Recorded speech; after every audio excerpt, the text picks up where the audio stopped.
நம்ம சென்னை சில்க்ஸின் ஆடி blast, savings blast, கலெக்ஷனும் blast. நல்லவர்களுக்கு சிலை வச்சிருக்கிறது மூலமாக இன்றைக்கு இந்த சமூகம் உண்மையிலே யாரை நாம கொண்டாடணும் அப்படிங்கிறத இந்த நிகழ்ச்சி மூலமாக இந்த அமைப்பினர் மிக தெளிவாக சொல்லியிருக்கிறாங்க. ஏன் சொல்றேன், இன்னைக்கு மக்களுக்கான களப்போராளிகளை கொண்டாடுறதை விட இன்ஸ்டாகிராம்ல செல்போன்ல ரீல்ஸ் எடுக்கிற போராளிகள் தான் இன்னைக்கு சமுதாயம் அதிகமாக கொண்டாடிட்டு இருக்கு. ஆனா போராடினா எதுவும் கிடைக்கும் அப்படின்னு உறுதியா நம்பியவர் ஐயா நல்லகண்ணா அவர்கள். அதற்கு ஒரு மிகச்சிறந்த உதாரணம் சமீபத்தில் நடந்த பாலநிலத்தில் நடந்த டெல்லியில் நடந்த நீட் விலக்கு போராட்டம். டெல்லியில் நடந்த போராட்டம் அதன் தொடர்ச்சியாக இந்தியா முழுக்க இளைஞர்கள் அந்த போராட்டத்தில் ஈடுபட்டாங்க. ஆனா நீட் எதிர்ப்பு போராட்டம் அப்படிங்கிறது தமிழ்நாட்டுக்கு புதுசு கிடையாது. என்னைக்கு நீட் முதல்ல வந்துச்சோ அன்னையிலிருந்து திராவிட முன்னேற்ற கழகம் அதை எதிர்த்து கொண்டுதான் இருக்கிறது. குறிப்பா எங்களுடைய திராவிட முன்னேற்ற கழகத்துடைய இளைஞர்களின் சார்பாக நீட் தேர்வை ரத்து செய்யணும்னு பல போராட்டங்கள் நடத்திருக்கிறோம். உண்ணாவிரத போராட்டம் நடத்திருக்கிறோம், ஆர்ப்பாட்டம் நடத்திருக்கிறோம், கையெழுத்து இயக்கம் நடத்தணும், கிட்டத்தட்ட 80 லட்சம் கையெழுத்துகள் பெற்றோம், பைக் ரேலி அப்படின்னு பல்வேறு நீட் ஒழிப்பு போராட்டங்களை திராவிட முன்னேற்ற கழகம் நடத்தியிருக்கு. அது மட்டும் இல்லை, எங்களுடைய அரசு அமைஞ்ச பொழுது 2021ஆம் ஆண்டு கழக அரசு அமைஞ்ச உடனே நீட் பாதிப்பை கண்டிப்பாக கண்டறியத்துக்கு ஓய்வு பெற்ற நீதியரசர் திரு ஏ கே ராஜன் தலைமையில் எங்களுடைய அப்பொழுது தலைவர் முதலமைச்சர் அவர்கள் ஒரு கமிட்டியை அமைச்சார். அந்த கமிட்டி தமிழ்நாடு முழுக்க மாணவர்களை சந்திச்சு, பெற்றோர்களை சந்திச்சு, ஆசிரியர்களை சந்திச்சு, கல்வியாளர்களை எல்லாம் சந்திச்சு ஒரு பரிந்துரையை அரசுக்கு கொடுத்தாங்க. அந்த பரிந்துரையின் அடிப்படையில் நீட் விலக்கு வேணும்னு ஒரு சட்ட முன்வடிவை எங்களுடைய கழக தலைவர் முதலமைச்சர் அவர்கள் கொண்டு வந்தாங்க. அதற்கு ஆளுநர் ஒப்புதல் கொடுத்தார். உடனே எங்களுடைய முதலமைச்சர் அவர்கள் உச்சநீதிமன்றம் வரைக்கும் போய் போராட்டம் இயக்கம் தான் திராவிட முன்னேற்ற கழகம். டெல்லியில நீட் குரல்முறைக்கு எதிராக நடந்த அந்த போராட்டம் இன்னைக்கு முடிஞ்சிச்சு. ஆனா முடிஞ்சிச்சுன்னு நான் நினைக்கல, இன்னைக்குதான் அந்த போராட்டம் ஆரம்பிச்சிருக்கு அப்படிங்கிறது தான் என்னுடைய எண்ணம். நீட்டை முற்றிலும் ஒழிப்பதற்கான தொடக்கமாக தான் நான் இந்த போராட்டத்தை பார்க்கிறேன். ஐயா நல்லகண்ணா அவர்கள் இன்னைக்கு இருந்திருந்தா அவரும் நிச்சயம் தான் சொல்லியிருப்பாரு. ஐயா நல்லகண்ணா அவர்கள் எந்த அளவுக்கு எளிமைக்கு சொந்தக்காரரோ அதே அளவுக்கு போராட்ட குணத்துக்கும் அவர் சொந்தக்காரர். அப்படிப்பட்ட ஐயா நல்லகண்ணா அவருடைய சிலையை திறந்து வைக்கிறது என்னுடைய வாழ்நாள் பெருமையாக நான் கருதுகின்றேன். இங்கே தொடர் மகு அவர்கள் சொல்லும்போது குறிப்பிட்டு பேசினார். இந்த நிகழ்ச்சிக்கு திராவிட முன்னேற்ற கழகத்துடைய சட்டமன்ற உறுப்பினர் இளைஞரணி செயலாளர் வருகிறார், தோழர் வீரபாண்டி அவர்களும் வருகிறார். பல்வேறு இடங்களிலிருந்து தொலைபேசி அழைப்புகள், விசாரிப்புகள். ரொம்ப பாலிஸ்டா சொன்னார், ஏதாவது உள்ளர்த்தம் இருக்குது அப்படின்னு. என்கிட்ட வந்தோடனே ஓப்பனாகவே சொன்னார். நிறைய பேர் ஃபோன் பண்ணி கேட்டாங்க, சார் முதல் பேர் நடத்திருக்கலாம் நாளைக்கு நிகழ்ச்சியில அப்படின்னு. உண்மையாகவே முதல் பேரை என்ன நடக்குதுன்னு உங்களுக்கு தெரியும், வந்தது என்ன விட உங்களுக்கு நல்லாவே தெரியும். இங்கே தொடர் வீரபாண்டியன் அவர்கள் வந்தோடனே என்கிட்ட பேசிட்டு இருந்தாரு. தலைவர் எப்படி இருக்கிறாங்க, தந்தையார் எப்படி இருக்காங்கன்னு கேட்டாரு. அவர் குறிப்பிட்டது போல எப்போது போல தோழமை உணர்வோடு தான் இங்கே வந்திருக்கிறார் என்று நான் நம்புகிறேன்.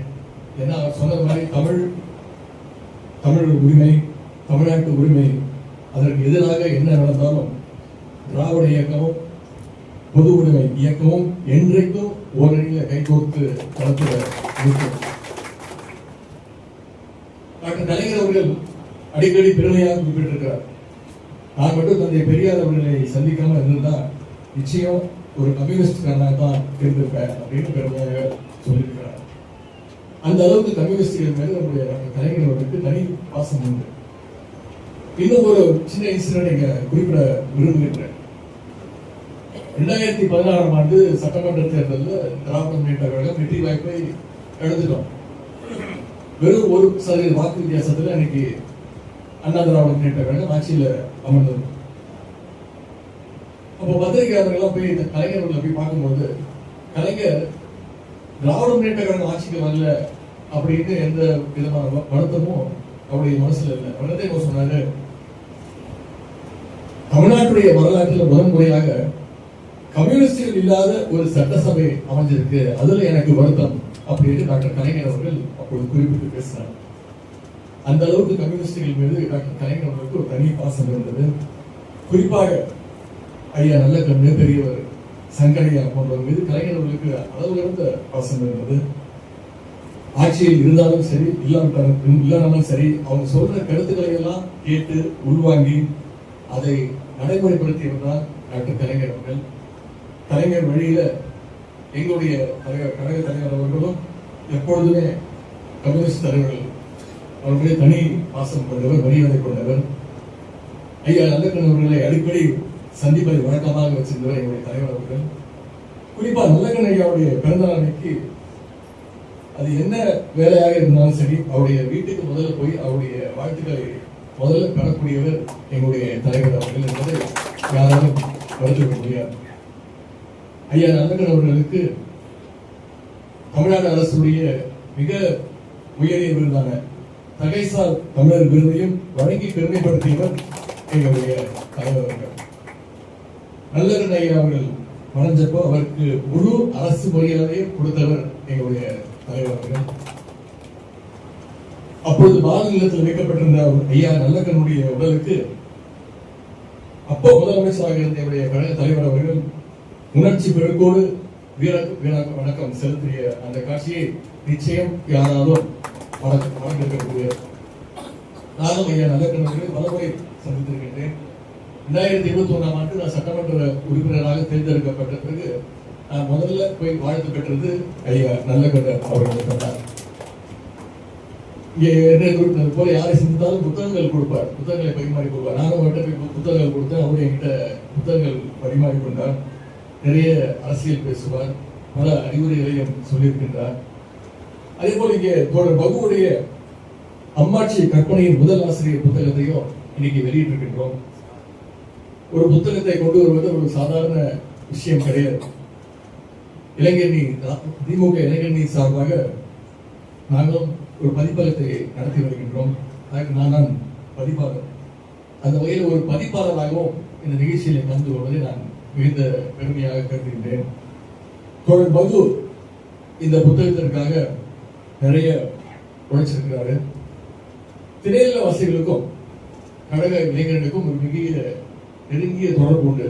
இங்கே தோழர் பகு அவர்கள் குறிப்பிட்டது போல இளைஞர்களுடைய அனைத்து நிகழ்ச்சியிலும் திரையில வசைகளுடைய அந்த நாடகம் ஒவ்வொரு நிகழ்ச்சியிலும் இடம்பெற்றிருக்கிறது. அது சிறிய நிகழ்ச்சியாக இருந்தாலும் சரி, பெரிய பெரிய மாநாடுகளாக இருந்தாலும் சரி, அறிவு திருவிழா கூடிய பல்வேறு நிகழ்ச்சிகள்ல முதல் நிகழ்ச்சியாக திரைநில வாசிகளுடைய கலை நிகழ்ச்சி நிச்சயம் இடம்பெற்றிருக்கும். தோழர் பகு ஒரு சிறந்த எழுத்தாளர், நாடக இயக்குனர், பயிற்சியாளர், LGBT மக்களுடைய உரிமைக்கான குரலாக இருப்பவர். எனக்கு அவர்கிட்ட ரொம்ப பிடிச்ச விஷயம் என்னன்னா, தமிழ்நாடு முழுக்க டிராவல் பண்ணி குழந்தைகள், பெரியவர்கள், மலைவாழ் மக்கள் அப்படின்னு நிறைய பேருக்கு நாடகக்கலை சம்பந்தமான பயிற்சிகளை தொடர்ந்து சிறப்பாக கொடுத்து வர்றாரு. அவருடைய அந்த அனுபவங்களை எல்லாம் இந்த புத்தகத்துல எழுதியிருக்கிறாரு. இந்த புத்தகம் பல ஆயிரம் பிரதிகள் விற்க என்னுடைய வாழ்த்துக்களை நான் தெரிவித்துக் கொண்டு, ஐயா நல்லக்கண்ணுடைய புகழ் ஓங்கட்டும், உதவும் கைகள் அறக்கட்டளை, தோழர் பகு உள்ளிட்ட திரையிலவாசிகள் அமைப்பை சேர்ந்த அத்தனை பேருக்கும் மீண்டும் என்னுடைய வாழ்த்துக்களை தெரிவித்து இந்த வாய்ப்புக்கு நன்றி கூறுகிறேன்.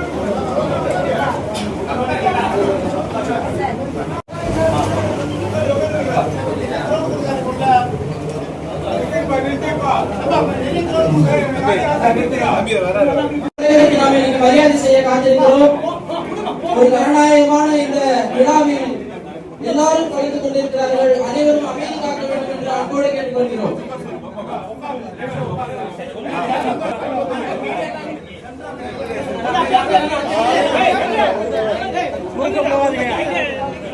வாழ்க வாழ்க வாழ்கவே இந்திய கம்யூனிஸ்ட் கட்சியின் மாபெரும் மூத்த தலைவர் வாழ்கவே. வீர வணக்கம் வீர வணக்கம் வீர வணக்கம் வீர வணக்கம் எங்கள் தோழர் ஆரன் கேக்கு வீர வணக்கம் வீர வணக்கம் வீர வணக்கம் வீர வணக்கம் எளிமையின் அடையாளம் அரசியல் நாகரிகம் எல்லாவற்றையும் கற்றுத் தந்த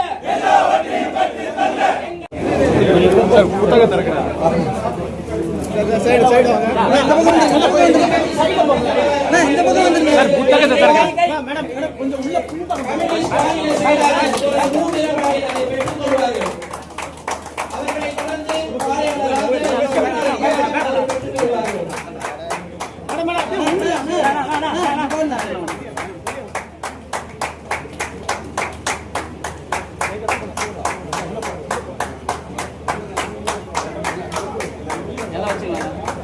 கேமரா கொஞ்சம் பின்னாடி இன்னும் ஒரு பின்னாடி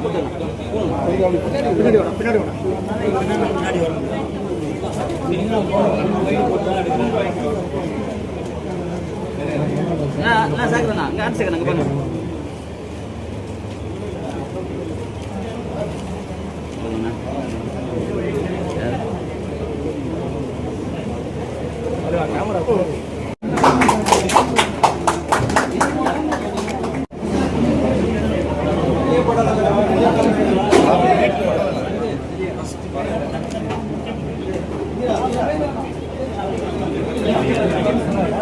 தோழர் கிட்ட வாங்க.